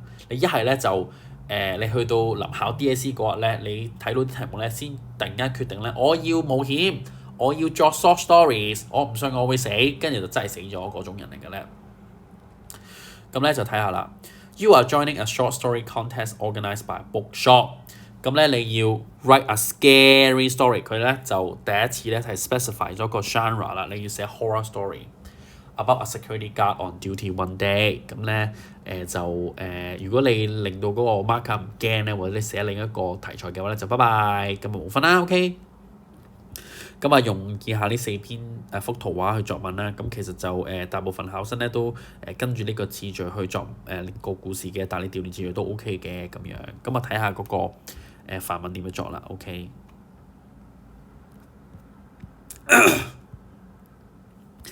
The Loafer。OK。作文要故事要有題目。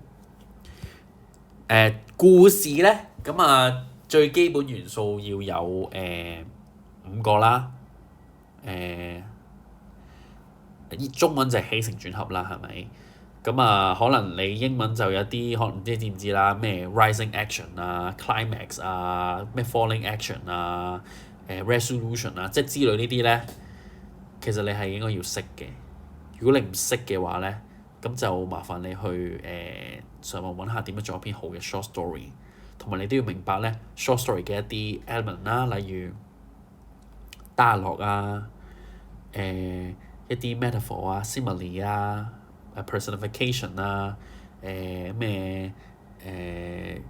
exaggeration 啊、hyperbole 啊，呢啲就即係你作得 short stories，你又要高分嘅話，呢啲你要識啦。咁你就冇可能去到 DSE 考嗰刻，你先突然間決定話我要做一個香港嘅大文豪狄更斯，咁我要作一篇驚動人係啦，驚天地泣鬼神嘅一個 short story， 又作到得 level 2，又入唔到大學，咁你就喊啦，係無謂啦。咁我講呢啲當然就係基於一啲真實嘅例子啦。咁希望大家唔好再犯呢啲錯啦。OK。3 a.m. Wednesday slacking off as usual。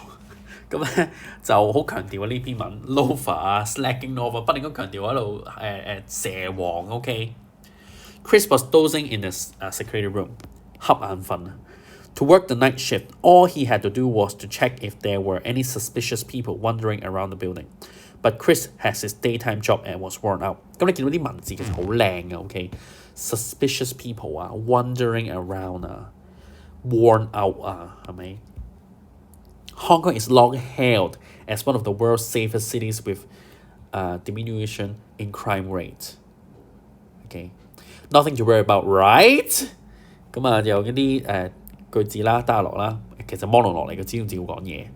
Chris mumbled before he drowsed on the table soundly. Beep beep beep. OK 二聲啦 OK。Onomatopoeia. A piercing and pulsating alarm sound woke him up. It startled him. Fire? Theft? Or some rat? Hopefully it's just a false alarm in such a placid night, he conjectured, picked up a torch and left the security room. He crept slowly along the darkened corridor and yelled, "Hello? Who?" There was no smoke, no indication of theft, and no more ear-splitting alarm sound. The corridor was silent, eerily silent. 驚啦，靜啊，靜都冇聲，黑麻麻。Deep into the darkness peering.Long he stood there wondering, fearing, and doubting. 英文好好啊。There was an uncanny atmosphere in this slumbering building. He moved forward slowly, step by step, snapped on a more powerful torchlight and scanned the corridor. Something humongous and dim appeared and vanished swiftly. Instantly, he felt a chill running down his spine. 哇！驚到真係打冷震啊！ Everything is fine, Chris. You are no timid man. I mean, whoever encounters this situation will be shivering. 係人都震啦。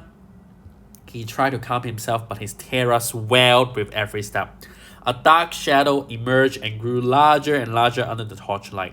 A torrent of horrendous monster images rushed into his mind. Sweat were oozing out of every pore. What is that?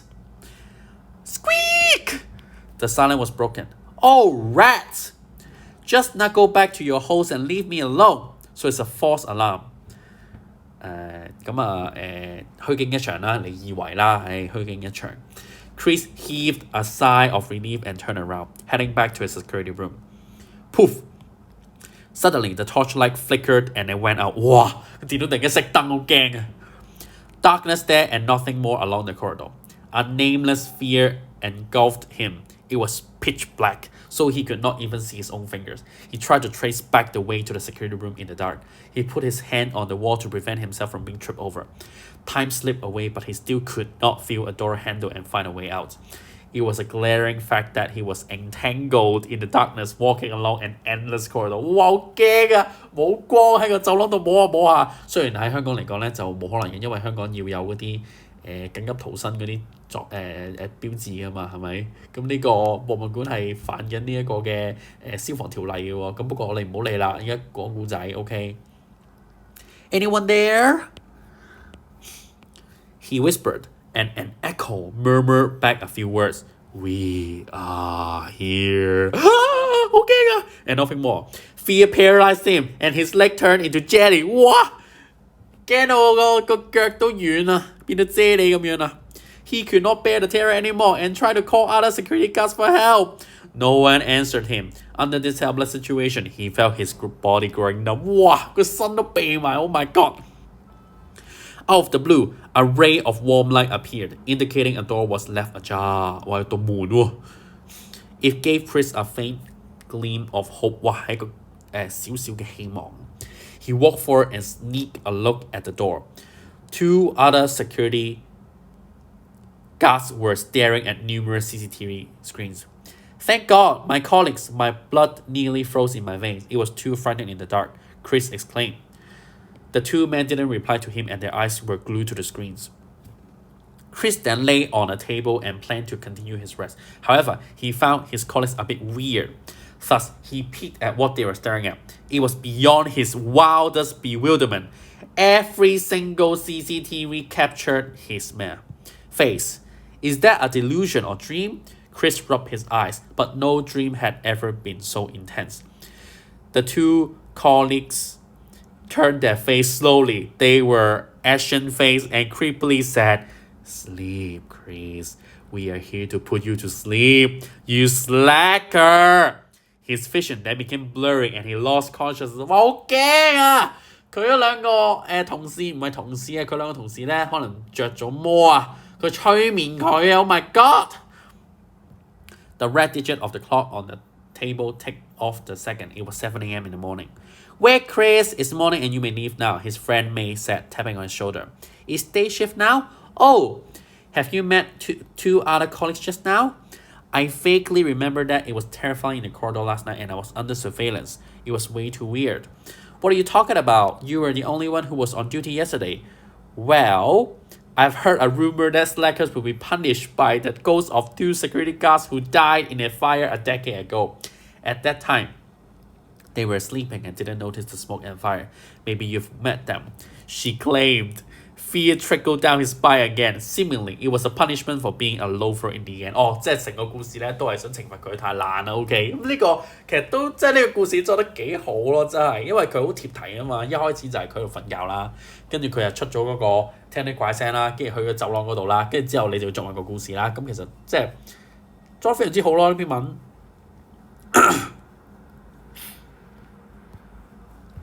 好，第8條。Poems and songs 咁又係歷屆嚟講咧，即係啲分數都係偏低啦。咁即係啲人都唔係好識作呢啲嘅作文啊，唔知點解。呢個 prompt and source 咧，你要作個 essay 啦。咁 essay 咧就係 base 上一篇poem 啦。個 poem 就係叫 New Friends and Old Friends 啦。OK。哎呀，唔好意思，轉錯字添。咁咧就佢俾咗篇作文俾你咧，你就當然要用啦，係咪？咁你就要 quote 啦，最好就第一段就 quote 有一篇作文咧，佢個sorry 呢篇 poem 咧，佢嗰個大意咧就係old friends 係 better 啦咁樣。咁咧你就要做一篇 essay 啦。咁佢就兩條問題嘅，第一條咧就係 What is the difference between old and new friends 啦，即係舊朋友同埋新朋友嘅分別係乜嘢啦？咁可能舊朋友就了解你多啲啊，可能唔介意批評你啊，又或者更加了解你嘅個性啊之類啦。OK， 即係咧 Do you agree that old friendship are better than new ones 啦？咁我覺得其實呢個 bullet point 咧就係俾你咧係唔嘥氣嘅，因為咧就係人都知你要表達自己嘅立場㗎啦。咁當然你成篇 essay 個 structure 就係你一開始就介紹篇作文介紹篇 poem 先啦，跟住你直接講話 old friendship 係好過 new friendship 啦。咁當然係就好講啲啦，係咪？咁然後就3個原因啦，咁完啦，係咪？咁你睇下篇 sample essay 啦。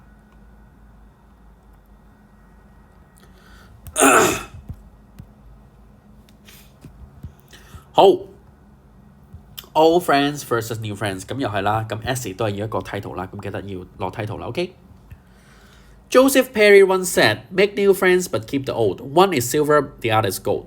Having a lot of friends in your life is indeed a blessing.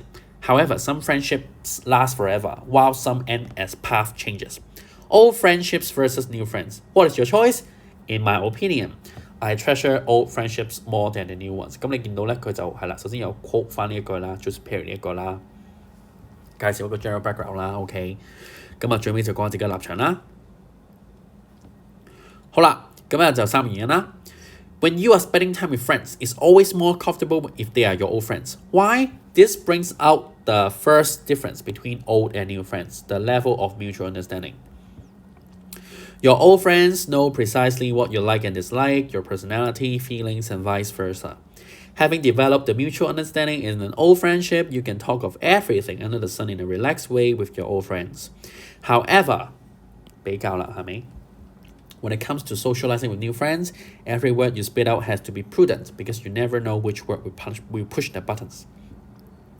All friends are aware of your flaws, that you can be a little self-motivated when you're sad, that you tend to be indecisive when making decisions, or that you can be a little bit gobby when you're drunk.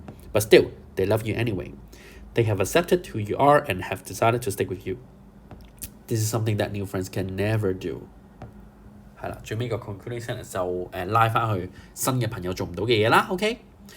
Secondly, the trust between old friends is always stronger than that in new friendships. Old friends are those whom we have spent our teenage years with and whom we have been through ups and downs with. Remember the night when you cried your balls out because you broke up with your boyfriend and your old friend was patting your back the whole night? Every experience you had with your old friends has made you develop a strong sense of trust towards them. Due to that, whenever we are sad, we tend to resort to old friends to share our problems with and seek advice from.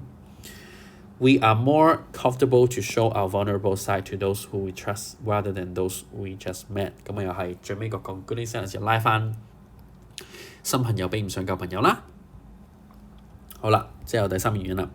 Besides, old friends are usually the ones who are truly honest to you, unlike new friends who tend to be flattering. 就擦鞋啊 ，OK。New friends may be a good company to make you feel better for the moment, yet when you need actual constructive advice, old friends are the only one who will tell you the brutal fact that you refuse to accept. They do not say only things that you want to hear, but also what you need to hear because they know exactly who you are and how to help you. They truly care about you and are doing these for your good, so they will never say varnished words to please you.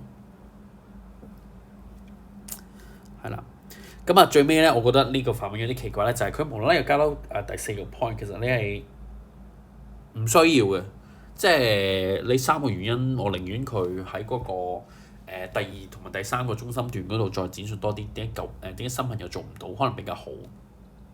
不過唔緊要啦，睇下啦。Last but not least, old friends remind you of who you truly are. Having trust in your old friends, you will never feel insecure, skeptical, and anxious in this relationship.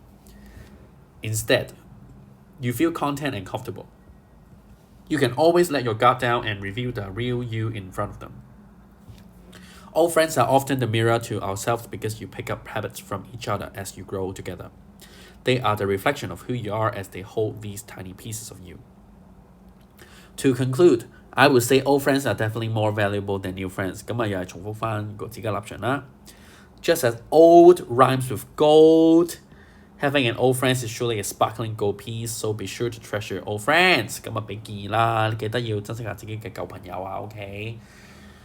係啦，咁就咁啦 ，OK 啦，不過不失啦，咁就係覺得始終都係覺得3個 main point 有多啲指數比較好嘅咁樣，不過 OK 啦 ，OK。好啦，第9條啦，第9條咧就係嗰年嘅作文裏面咧就係作得變最差嘅一條嚟嘅。咁啊 drama 不嬲都係咁樣噶啦，即係你一係咧就作得好好，一係作得好差啦。咁啲學生普遍就作得好差啦。個問題就係、咁呢個就係 formal letter 啦。咁你又想做一個編劇，你咧就想寫一個 TV drama series about 3 generation of a family， 咁可能3代啦，即係可能唔知嗰陣時起緊題目嗰陣時，可能仲興緊延禧正傳，我唔知喎，即係總之係嗰啲家庭劇啦 ，OK， 即係幾多代啊，跟啲人係咯，我唔知，我唔係好成日睇嘅 ，OK， 唔緊要啦。咁你就要寫一封信啦，俾個production manager at TV Station X 啦。咁咧你就要 introduce 個 characters、plot 同埋 setting of your TV drama， 同埋咧呢一個係最緊要嘅。呢一個咧係點解當年考生咧係做得唔好咧？就係 explain why you think this idea will be popular with viewers。即係嗱，你一個編劇，你要 sell 一個 idea 俾嗰個電視台，你當然要解釋俾佢睇點解呢一個電視劇會多人睇啦，係咪先？咁你電視台梗係想整一啲多人睇嘅電視劇啦。如果唔係嘅話，咁佢整嚟做乜咧？係咪嘥資源、嘥時間、嘥演員時間，又吸引唔到呢群觀眾，咁啊吸引唔到廣告啦，冇廣告冇收入啦，冇收入個電視台執啦，係咪？咁啊就好多人咧就好多 creative idea 啦，就解釋有咩角色啊，個劇情大係點樣樣啊，喺咩時候啊，咩年代啊，咩地方啊咁樣樣，但係唔記得解釋咧點解普羅大眾會中意呢一個嘅電視節目啦 ，OK。咁啊，俾一個公仔俾你啦，都有少參考嘅。咁你咪見到咩有啲Chinese 嘅 clothes 咯，咁啊 Chinese family 咯，咁跟唔跟由你啦。不過都係嗰句咯，點解你啲人會睇呢個3代人嘅故事咧？好，睇下邊發文啦。Dear TV Station X Production Manager， 哎呀，做乜事啊？點解唔大家咧？記得咧嗰個上款總之咧，你係嗰啲專函嘅話咧，你每一字都大家就啱噶啦。Dear Teachers 就 T 大家啦 ，Dear Parents 就 P 大家啦 ，Dear Students 就 S 大家啦 ，Dear Manager 就 M 大家啦。總之就淨係字咧，大家咧就穩陣啦，就唔好咁樣咧就頭幾個字啊大家啊，之後嗰啲又唔大家咧，咁就唔好咯。咁同埋你都寫得上款喎，咁你不如咧就揭到去個 question answer book 最尾嗰頁，你咧就寫埋 yours faithfully Chris Wong， 反正都係咯，咁你咪寫埋咯。你唔寫下款咧就九死一生，因為咧 organise 你會俾人扣分嘅。咁其實你都知要寫上款，咁你唔寫埋下款咧？咁啊，你到最尾 check 緊嘅時候，你見到有 yours faithfully 唔啱嘅，咁你咪塗咗佢，再寫翻個啱位咯。再唔係嘅，你唔記得塗嘅話，咁個 marker 咁你真係有寫 yours faithfully 噶嘛？咁你要寫下款個 marker 一定要俾分你㗎，係咪先？好啦，第一段I'm Chris Wong and aspiring to screenwriting. I'm writing to propose my idea for a TV drama series about a multi-generation saga. This series targets the middle-aged and the elderly. 原來咧就係氹啲中年人啊、師奶啊、老人家咁樣啦。OK。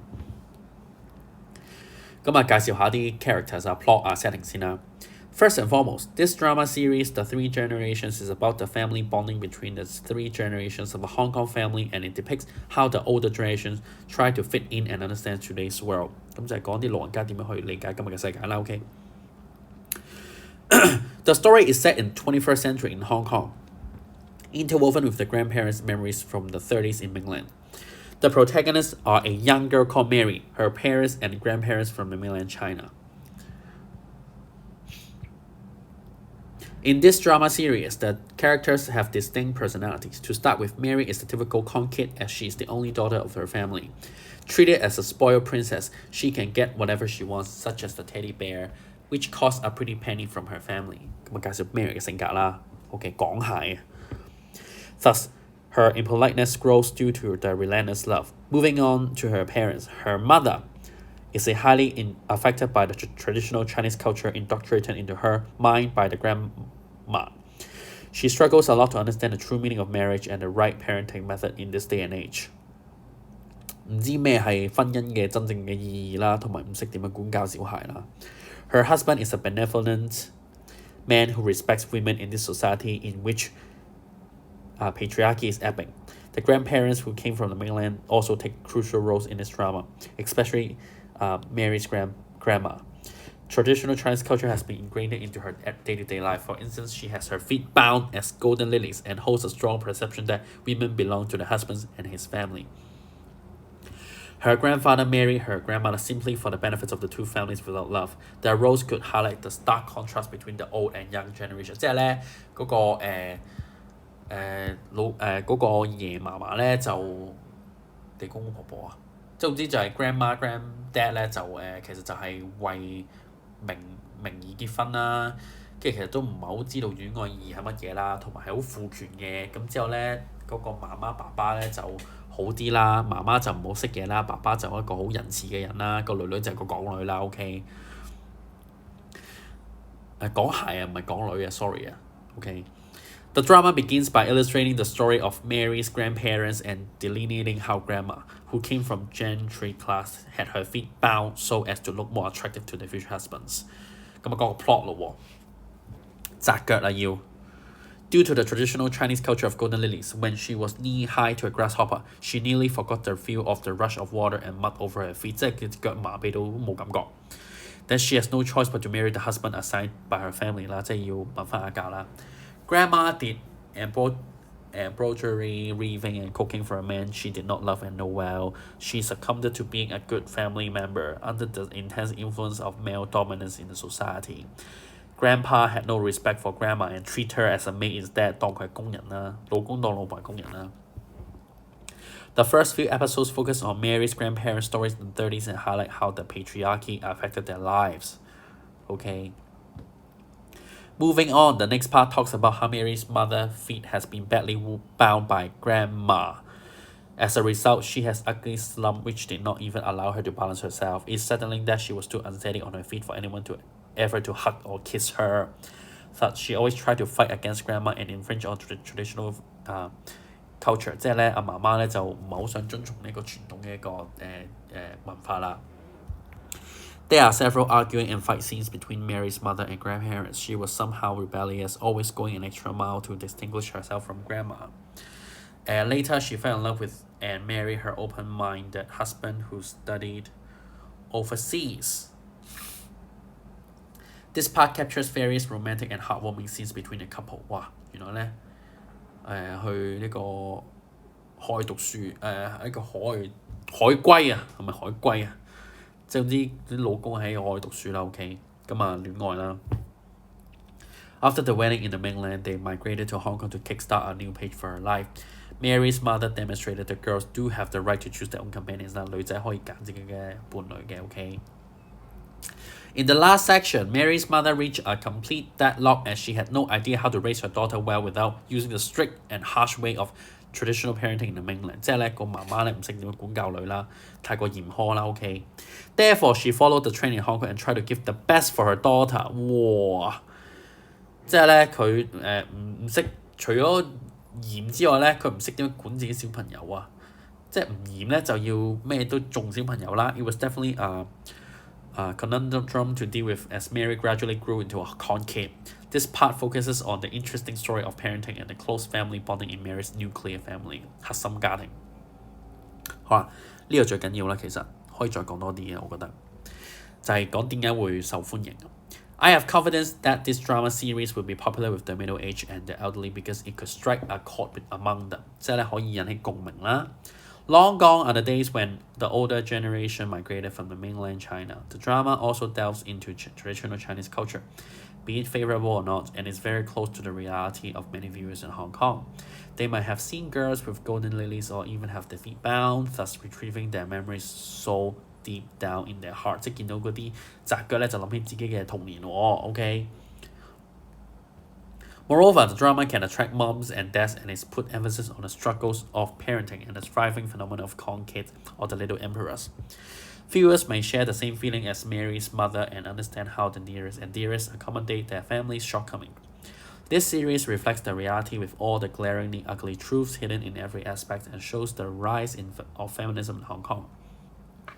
哇，女權主義添啊！哇，勁啊！ I understand that entertainment as its very basic is the way to escape from reality. So this is not a heavy drama, but a light-hearted story that is, nevertheless, serious in nature. Thank you for your time in reading my proposal. I sincerely hope that TV Station X would consider my idea. I'm looking forward to hearing comments and advice from you. 下款啦。OK， 好，咁咧就好快咁講解完呢9篇嘅題目啦。咁啊，如果要俾一個整體嘅意見俾考生嘅話咧，我會有以下建議。第一，希望你睇呢篇作文嘅時候咧，你可以抄一抄低佢點樣去寫 topic sentence 去每一段嗰度啦。因為其實如果你個 language 或者 grammar 本身唔好嘅話咧，你嗰個 organisation 好咧，係真係可以令到嗰個 marker 咧係睇得順暢啲嘅，咁俾分都會俾得開心啲啦，係咪？咁相反，如果你個 organisation 係好亂嘅話咧，其實冇人想睇嘅。咁所以 topic sentence 第一段嘅 topic sentence 啦，每一個中心段落嘅 topic sentence、concluding sentence， 最尾嗰段就一定要有總結翻成段嘅大意啦。OK， 咁啊第二咧就係題材啦。咁我知道可能將來嘅人睇呢段片，可能2024年已經冇咗 electives 啦，但係都有樣嘢咧好明顯嘅就係、是、你睇翻咁多屆咧，其實你去做一啲議論性質嘅題目咧，其實係真係易好多，易攞高分好多。你睇翻評分分就知啊，評分分呃唔到人噶嘛。咁啊相反你揀啲 poems and songs 啊 drama 啊嗰啲咧就 poem 係啦，咁short stories 嗰啲就真係要小心。